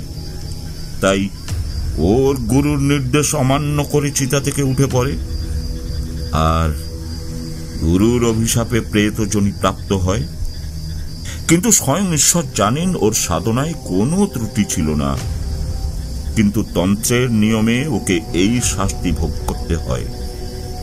গুরুর অভিশাপে ওর সারা মুখ আগুনে ঝলসে যায়। আচ্ছা, বুঝলাম। তবে এই কাল সর্বপিশাচের প্রতিকার কি? প্রতিকার তোমাকে খুঁজে বের করতে হবে তারানাথ। শুধু মনে রেখো, যতক্ষণ শনি মহারাজ চন্দ্রদেবকে গ্রাস করে রাখবেন, ততক্ষণ চন্দ্রের আলো থাকে নিষ্প্রভ, ঠিক যেমনটি তুমি স্বপ্নে দেখেছিলে। আর সেই সময় ওই নীল গোখ্র হবে অতীব শক্তিশালী। আমি কেন জানি না বুঝতে পারছিলাম একটা ভয়ঙ্কর যুদ্ধের মধ্যে আমি নামতে যাচ্ছি, যেখানে আমার কি করা উচিত আমি তা জানি না। তাও মনে বল সঞ্চার করে জিজ্ঞাসা করলাম, আচ্ছা, শনিদেবের গ্রাস মুক্তির জন্য অষ্টমার ঘুম করতে পারলে ভালো হতো না? অষ্টমার ঘুম আমাদের গুরুদেবও বলেছিলেন এই হোম ওনাকে করতে হবে, কিন্তু কেন, কি কারণে বা কি উপায়ে সে কথা উনি বলেননি। তারানাথ, তুমি তো দৈব নির্দেশকে স্বীকার করো, তাহলে দেখো তো মা মহামায়ার পুজোর আয়োজন। আর তুমি কি জানো, তোমার সাফল্যের জন্য কেউ এই যজ্ঞ প্রতিনিয়ত করে চলেছেন। তুমি সে নিদর্শন জানো, কিন্তু ভুলে গেছো। না, আমি ভুলিনি। আমাকে ওই দোকানদার বলেছিল আমার আগে আগে কোনো একজন সাধক, যাকে আমার মতোই দেখতে, তিনি এক এক করে 8 বার বিস্কুট দিতে বলেছিলেন। তখন বুঝতে পারিনি, এখন বুঝতে পারছি সেটা সেই অষ্টমার্গ যজ্ঞেরই অংশ ছিল, যেখানে শনিদেবের সন্তুষ্টির জন্য প্রতিটা অর্ঘ্য এক এক করে 8 বার সম্পন্ন করা হয়। তার মানে সেই সাধক আমার রূপ ধরে অষ্টমার্গ হোমই সম্পন্ন করে চলেছিলেন। এবার মা মহামায়া শ্মশানকালীর পুজোর আয়োজন দেখো তো তারানাথ। আমি আগে ঠিক খেয়াল করে না দেখলেও পূজারি বলতে আমি ভালো করে তাকিয়ে দেখি মা শ্মশানকালীর পুজোর আয়োজনও করা হয়েছে এই অষ্টমার্গ পদ্ধতি মেনে। 8টি পৃথক বড়া কোষে সুন্দর করে সাজানো নৈবেদ্য, 8টি দ্বীপ, 8টি মঙ্গলহারি, সব কিছু। কিন্তু শ্মশানকালীর পুজো সে শাস্ত্রিক উপাচারে সম্পন্ন হবে না। তার সিদ্ধি লাভ করতে যে প্রয়োজন পশু রক্ত, তার ব্যবস্থা কোথায়? আমার মনের কথা বুঝতে পেরে পূজারী বলে উঠলেন, তুমি ঠিকই ভেবেছ তারানাথ, ছাক শিশুরাও প্রস্তুত আছে। আর সেই জন্যই আমি রামনারায়ণ আর ওর ভাইকে অপেক্ষা করতে বলেছি। রাত দ্বীপ প্রহর পড়লেই আমি পুজোয় বসব। তখন ওরা নিজ হাতে বলিদানের ব্যবস্থা করবে। প্রত্যেককে তার তার কাজ সম্পন্ন করতে হবে সঠিকভাবে, তবেই এই কালো সর্পগোখরোর প্রতিকার সম্ভব। তান্ত্রিক পুজো পদ্ধতিতে বলিদান যে আমি আগে দেখিনি তা তো নয়, কিন্তু আমি ব্যাপারটাকে মেনেও নিতে পারি না। তবে সাধারণ অঙ্গ বা তান্ত্রিকদের বিশ্বাসকে আঘাত করে কোনোদিনও কিছুই বলিনি। কিন্তু আজ আমি এটা মেনে নিতে পারলাম না। রামনারায়ণ আর লক্ষণ নারায়ণের সন্তানের মুক্তির জন্য তাদের শিশু বলি তাদের রক্তপাত কি করে বিধিসম্মত হতে পারে? জানি আমার কথা কেউ শুনবে না, তাই সবাইকে ছেড়ে মা মহামায়া শ্মশানকালীর বিগ্রহের সামনে হাঁটু গেড়ে বসে ওনাকে প্রণাম জানালাম। বিগ্রহের মুখে এমনিতে যে ভয়ঙ্কর রাগ দেখতে পাই, তাতে যেন বেশ পরিবর্তন দেখলাম। শ্মশানকালী মা কি তবে আমার মনের কথা বুঝতে পারছেন? তিনি তো ত্রিগুণাতীত সর্বঙ্গ, তাই ভক্তের মনোবাঞ্ছা যে তার অজানা নয় সে আমি জানতাম। কিন্তু আমাদের লক্ষ্য যে অনেক বড়, আমি বুঝতে পেরেছিলাম আমি আমার কাজটা যতটা বড় ভেবেছিলাম ততটা বড় নয়। তার কারণ কেউ একজন আছেন যিনি আমার আগে আগে সমস্ত ক্ষেত্র প্রস্তুত করে রেখেছেন। আমাকে শুধুমাত্র সেই কাজগুলো সম্পন্ন করতে হবে মাত্র। বাকিটা মা মহামায়া শ্মশানকালীরই ইচ্ছা। তারানাথ, আর সময় নেই, তোমাকে এবার অগ্রসর হতে হবে। তুমি কি প্রস্তুত? আর আমি এদিকে পুজোয় বসব। চন্দ্রদেব আর কিছুক্ষণের মধ্যেই শনিযুক্ত ভরণী নক্ষত্রে প্রবেশ করতে চলেছেন। এটি সবচেয়ে ভালো সময়, আর এক্ষুনি পিশাচতন্ত্র শুরু হতে চলেছে। আমার তখন আর কোনো কথা বলার ছিল না। আমি বুঝতে পেরেছিলাম সময় এসে গেছে, আমাকে যেতেই হবে। কিন্তু তাও আমি একটা নির্দেশের জন্য অপেক্ষা করেছিলাম। সাধক মহারাজ, আপনি যাত্রা শুরু করুন, আর বিলম্ব করবেন না। শুভস্য শীঘ্র। আপনি কি ভয় পাচ্ছেন সাধক মহারাজ? আপনি যদি বলেন তবে আমি আপনার সাথে যাচ্ছি। নিয়মিত আমি মুগুর নিয়ে কসরত করি। বলুন, আমি কি যাব? আমি চুপ করে অপেক্ষা করেছিলাম। আমি জানি রামনারায়ণের বিচলতা আর লক্ষণের এই দম্ভ ওই সর্প পিশাচের সামনে কিছুই না, কিন্তু আমাকে সামান্যতম ভুল করা যাবে না। এ কি, আপনি কি ভয় পাচ্ছেন? তাহলে বলুন, আমি আমার জমিদার বাড়ি থেকে কিছু লেটেল আপনার সাথে দিচ্ছি, আর লক্ষণ আপনার সাথে যাক। কিন্তু এখনো আপনি উঠছেন না কেন? আমাদের গুরুদেব কি তবে আপনাকে ভুল নির্বাচন করেছেন? হা, রামনারায়ণ, তোমার বিলাপ বকা বন্ধ করবে। তারানাথ ঠিকই করেছে। যে নির্দেশে ও এত দূর এসেছে, সেই নির্দেশেই ওকে সঠিক জায়গায় নিয়ে যাবে, আর সেটা উপযুক্ত সময় হলে তবেই। তারপর পূজারী ঠাকুর আমার উদ্দেশ্যে বললেন, তারানাথ, প্রস্তুত হও, রাধানাথ আসছে। এবার তোমাকে বাকি পথ চলতে হবে একা একা। গুরুর আশীর্বাদ আর আমার সাধনা বল তোমার সঙ্গে থাকবে, আর শেষমেশ সবই মা মহামায়ার ইচ্ছা। তারানাথ, তারানাথ, ঘুমিয়ে পড়েছ নাকি? পিশাচ যজ্ঞ দেখতে যাবে না? আমি তোমাকে নিতে এসেছি। আমি ধীর পায়ে সেই কণ্ঠ লক্ষ্য করে নেমে এলাম মন্দিরের চাতাল থেকে। আমি প্রস্তুত। এবার আমাকে এগিয়ে যেতে হবে একটা অপার্থিব জগতের দিকে, যেখানে শুধুমাত্র আমি একজন জীবিত মানুষ। আমরা যত এগিয়ে যেতে লাগলাম তত কোলাহলের পরিমাণ বাড়তে লাগলো। আমি এখানে আসার সময় যে অশরীরী ভিড় দেখেছিলাম তারা নিশ্চুপ পথ হাঁটছিল। এখন তাদের গলার স্বর শুনতে পাওয়া যাচ্ছে। তারা সবাই চিৎকার করছে। তাদের গলায় একটা মিশ্র অভিব্যক্তি, যন্ত্রণা, ক্রোধ মেশানোর নৃশংস চাহনিতে তারা আমাদের দিকে তাকিয়ে যেন এক্ষুনি আমাকে ছিঁড়ে খুঁড়ে আমার রক্তপান করবে। কি বিভৎস তাদের অভিব্যক্তি! কিন্তু কেউ আমাকে স্পর্শ করছে না। আমি যেন হাওয়ায় ভেসে দিঘিটাকে পশ্চিম দিকে রেখে আরো ঘন জঙ্গলের দিকে এগিয়ে চললাম। আমি বুঝতে পারছিলাম রাধানাথ ব্রহ্মচারীর তপবল আমাকে আমার লক্ষ্যে নিয়ে চলেছে। কিছুক্ষণ এভাবে চলার পর আমরা এসে পৌঁছালাম একটা বাজ পড়া ন্যাড়া শেওড়া গাছের নিচে। এর মাঝে আমি অন্তত কয়েক হাজার সেই ভয়ঙ্কর দর্শন প্রেতকে পার করে এসেছি। তাদের ক্রুদ্ধ চিৎকারে তখন আমার কানে তালা ধরে যাওয়ার উপক্রম, কিন্তু কেউ আমাকে স্পর্শ পর্যন্ত করতে পারেনি। আকাশের দিকে তাকিয়ে দেখলাম চন্দ্রদেব নীলাভ রূপ ধারণ করছেন। একেবারে নিষ্প্রহ তার জ্যোতি, অর্থাৎ গ্রহণ শুরু হয়ে গেছে। একই কৃষ্ণ ত্রয়োদশী তিথি, শেষ রাতে এক পালি চাঁদ ওঠে, তাতেও গ্রহণ শুরু হয়ে গেছে। আর আমার সময় নেই। আমি এদিক ওদিক তাকাতেই চারজন বলির সামগ্রীকে পরপর বেঁধে রাখা হয়েছে। ওদের মধ্যে সূর্যনারায়ণ আর কণিকার মুখগুলো কেঁদে কেঁদে একদম শুকিয়ে গেছে। সূর্যনারায়ণের বয়স 18-19-এর মধ্যে, আর কণিকার 12 কি 13। তবে সেই চণ্ডাল রমণী আর শ্যামার মুখে ভয়ের কোনো লেশ মাত্র নেই। শ্যামা স্থির দৃষ্টিতে আমার দিকে তাকিয়ে রয়েছে, যেন সে আমার জন্যই প্রতীক্ষা করে আছে। আমি খুব ধীর পায়ে হেঁটে এগিয়ে গেলাম ওদের দিকে। তুমি এখানে অপেক্ষা করো তারানাথ। তুমি জানো তোমাকে এখানে কেন আনা হয়েছে, আর তুমি এটাও জানো তোমার ওপর পরমেশ্বরের নির্দেশ কি। তাই আমার কাজ সম্পন্ন করে দিলাম, বাকি কাজ তোমায় করতে হবে। একটাই প্রশ্ন আছে আপনার প্রতি। তোমার কার্য সম্পন্ন হলে এই সর্পপিশাচের বিনাশ হবে, আর তাহলে আমার সাধনা অসম্পূর্ণ রয়ে যাবে।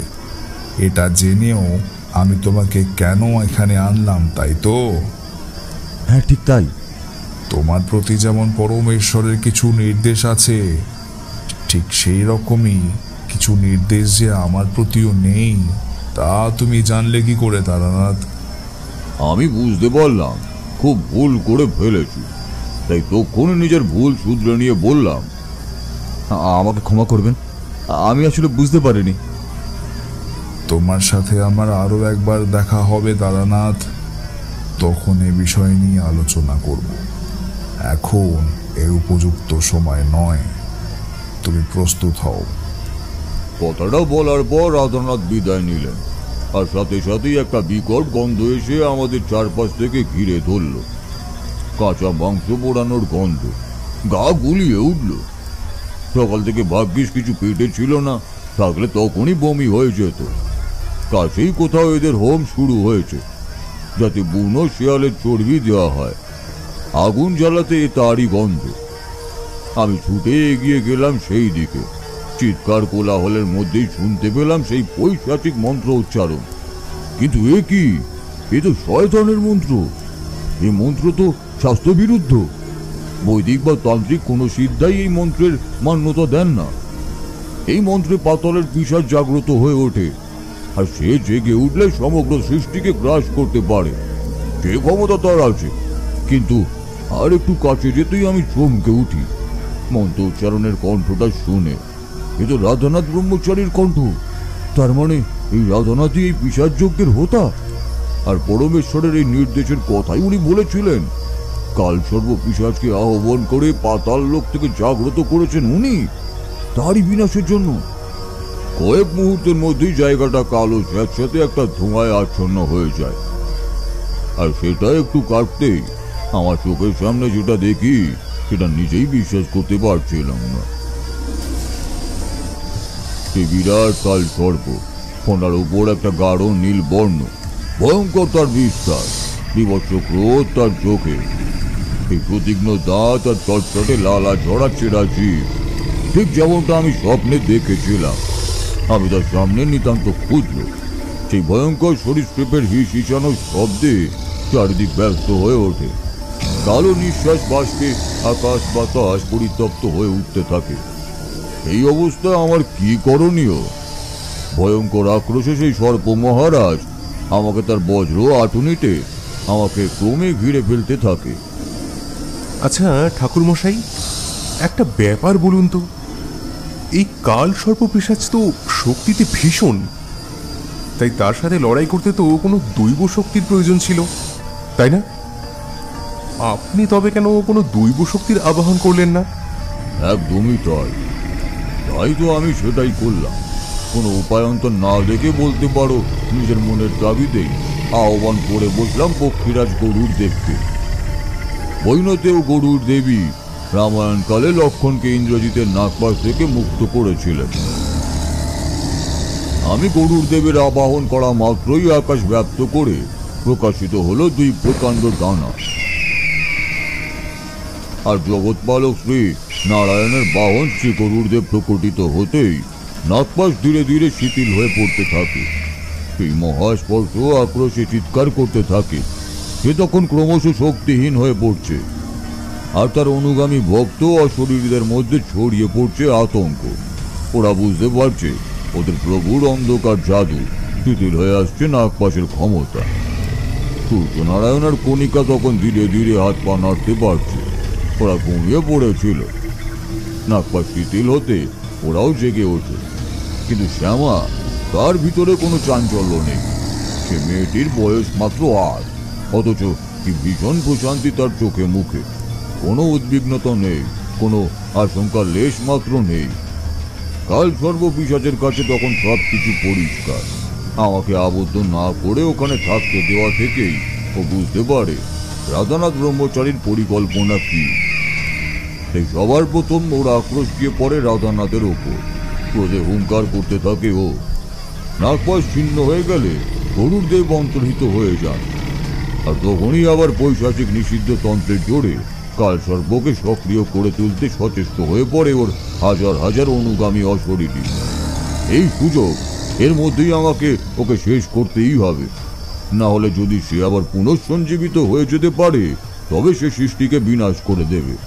আমি ওই সর্পকে চরম আঘাত করার জন্য প্রস্তুত হই, কিন্তু কি করে, আমি কতটুকুই বা করতে পারবো আমি জানি না। তারানাথ, তুমি সরে যাও। তোমার কাজ তুমি করেছো, এবার বাকি কাজ আমাদের। পিছন দিক থেকে এক নারী কণ্ঠের ডাকে আমি চমকে উঠি, খেয়ে নি। পিছনে ঘুরে তাকাতেই আমার সারা শরীর কেঁপে ওঠে। আমি নিজের চোখকেই তখন বিশ্বাস করতে পারছি না। আমার থেকে কিছুটা দূরে শ্যামা, মানে মন্দিরের পূজারী ঠাকুরের নাতনি দাঁড়িয়ে, আর তার সারা শরীরে এক অপার্থিব জ্যোতি, মুখে দৈব তেজ। আমি জানি এই তেজ কোনো সাধারণ মানুষের হতে পারে না। মাথায় রত্ন পুষ্প, এই মেয়ে সাক্ষাৎ মা মহাশক্তিরই অংশ। আমি জানি এই দিব্য দীপ্তি আর কারোর হতেও পারে না। আর তার পাশে দাঁড়িয়ে সেই অনার্য কৃষ্ণবর্ণ রমণ, তার হাতে উদ্ধত খড়গ। এ তো সেই খড়গ যেটা আমি মন্দিরের মা শ্মশানকালীর হাতে দেখেছিলাম। আমি ওনাদের স্বরূপ চিনতে পারি। প্রণাম জানিয়ে সরে যাই ওনাদের পথ থেকে, কারণ আমি জানি ওনাদের পথ অবরুদ্ধ করার ক্ষমতা কারণ নেই, একমাত্র স্বয়ং মহাদেব ছাড়া। ওনাদের তেজের সামনে চেয়ে আসবে, সে সেই মুহূর্তেই ভস্মীভূত হয়ে যাবে। সেই কৃষ্ণদেবী মুহূর্তের মধ্যে ঝাঁপিয়ে পড়েন সেই অশরীরী বিনাশে। ওনার খড়গের এক এক প্রহারে ছিন্ন ভিন্ন হয়ে যেতে থাকে সেই হাজার হাজার সদ্য প্রাণ সঞ্চারিত মৃতের দল। আর শ্যামা নিজে এগিয়ে যায় সেই তাল গোখরোর দিকে। সমুদ্র মন্থনকালে যে হলাহল নির্গত হয়েছিল সে গ্রহণ করেছিলেন স্বয়ং মহাদেব সৃষ্টিকে রক্ষা করতে। তারই যত সামান্য পাতালে পড়ে যায়, আর সেটাই গ্রহণ করেছিল এই গোখরো সাপ। ক্রমে সেই বিষের সঞ্চারে নীল বর্ণ ধারণ করে সেই কাল গোখরো। পুরাণে এই কথা খুব বেশি বলা না থাকলেও সাধন মার্গের মানুষরা জানে আসরিক শক্তির পুঞ্জীভূত রূপ এই সরীসৃপ। এই তো সেই নীলাম্বরী গোখরো যাকে আমি স্বপ্নে দেখেছিলাম। এখন তার বিনাশ আসন্ন। হতে পারে সে অসীম শক্তিশালী, সমগ্র সৃষ্টিকে সে গ্রাস করতে পারে, কিন্তু শ্যামা ধীর শান্ত পায় তার দিকে এগিয়ে যেতে থাকলে সে ক্রমে পিছিয়ে যেতে থাকে। নীলাম্বরী গোখরো জানে সৃষ্টিকে সে গ্রাস করতে পারলেও পারবে না আদ্যা শক্তি মহামায়াকে, তাই তার এই পশ্চাৎ স্মরণ।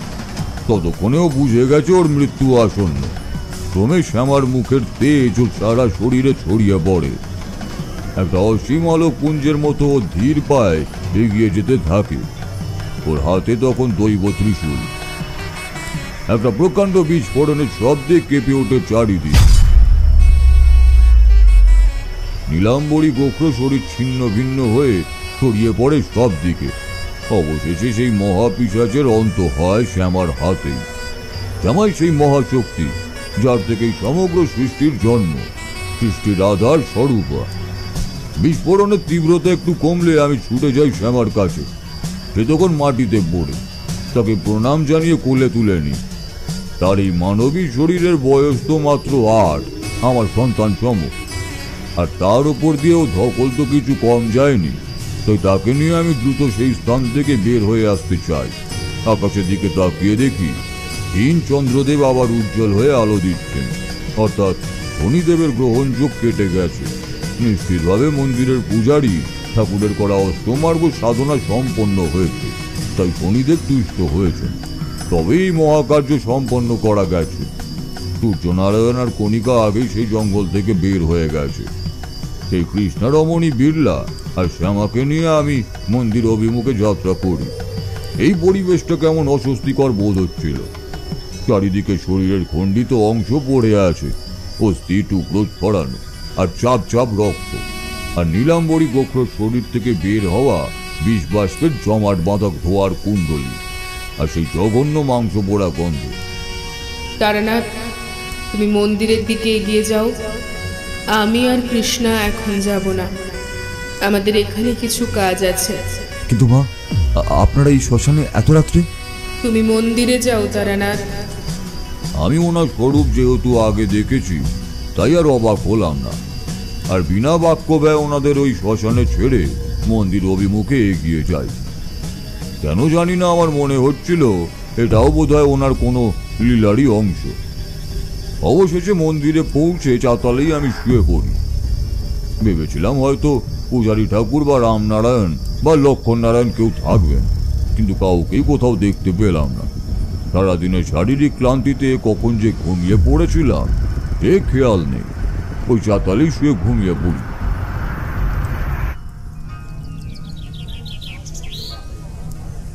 সকাল হলে মানুষের কোলাহলে আমার ঘুম ভাঙে। একজন সুদর্শন রাজপুরুষ আমার দিকে এগিয়ে আসেন। সাধক ঠাকুর, আপনার ঘুম ভেঙেছে? এবার চলুন, জমিদার বাড়িতে বিশ্রাম নেবেন। এখানে এই মন্দিরের চাতাল আপনার উপযুক্ত নয়। আপনি আমাদের জন্য যা করেছেন তার জন্য আমরা সব সময় আপনার প্রতি কৃতজ্ঞ থাকব। আপনি আরামে বিশ্রাম করবেন, চলুন। সুদর্শন সেই রাজপুরুষকে দেখে আমার খুব চেনা চেনা লাগলেও ঠিক বুঝতে পারছিলাম না, তাই জিজ্ঞাসা করলাম, আপনি? এ কি সাধক ঠাকুর, আমাকে চিনতে পারছেন না? আমি তো সূর্যনারায়ণ চৌধুরী। বাবার বয়স হয়েছে বলে উনি আমাকে পাঠালেন আপনাকে নিয়ে যেতে। আপনার বাবা? আমার বাবার নাম রামনারায়ণ চৌধুরী। আপনি ভুলে গেছেন? না না, ভুলিনি। আমার সবই মনে আছে, শুধু মাঝের সময়টা আমি বুঝতে পারছি না। আমি তো আপনাকে দেখেছি ঠিক ছোট্টবেলায়। আচ্ছা, শ্যামা মায়ের একবার দর্শন করা যাবে?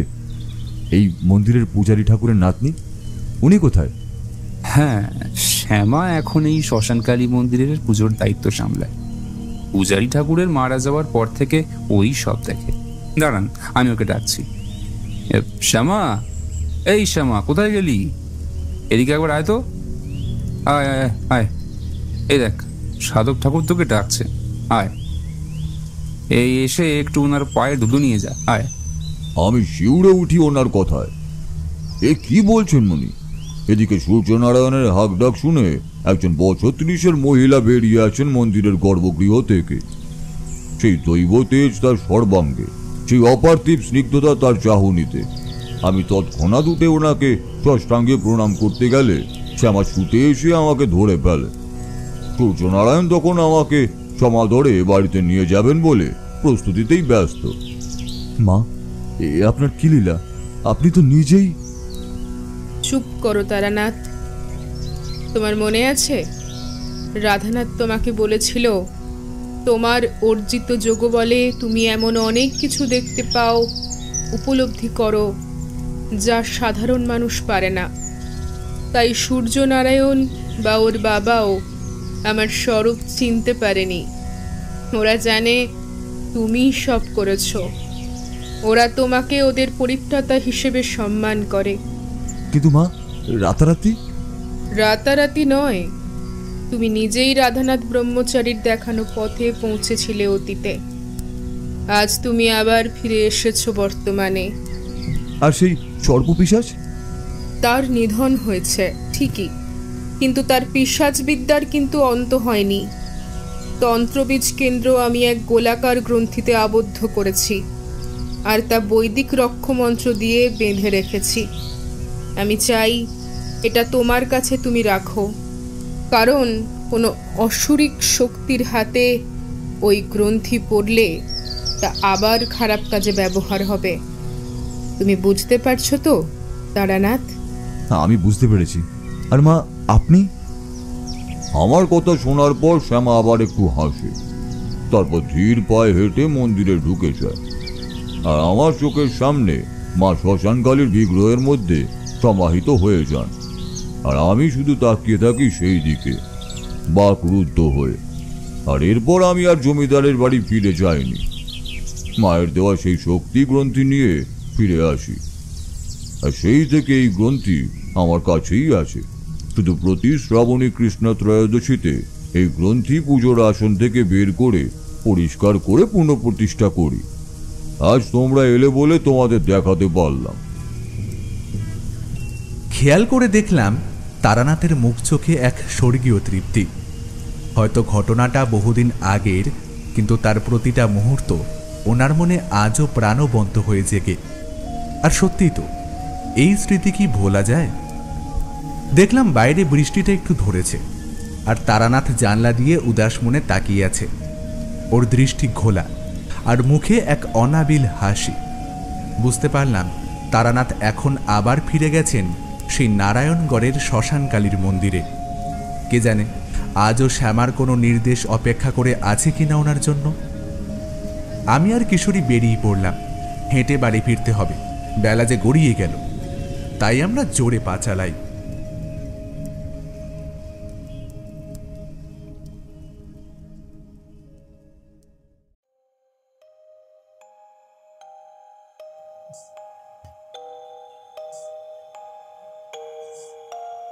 শুনছিলেন তারানাথ তান্ত্রিকের গল্প নীলাম্বরী গোখরো।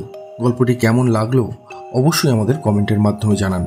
যদি ভালো লেগে থাকে তাহলে একটি লাইক করবেন, এবং এই রকম আরও গল্প শুনতে সাবস্ক্রাইব করতে পারেন অন্ধকারের আওয়াজ। দেখা হবে পরবর্তী একটি ভিডিওতে। ততক্ষণের জন্য সবাই ভালো থাকুন, সুস্থ থাকুন। সকলকে অসংখ্য ধন্যবাদ।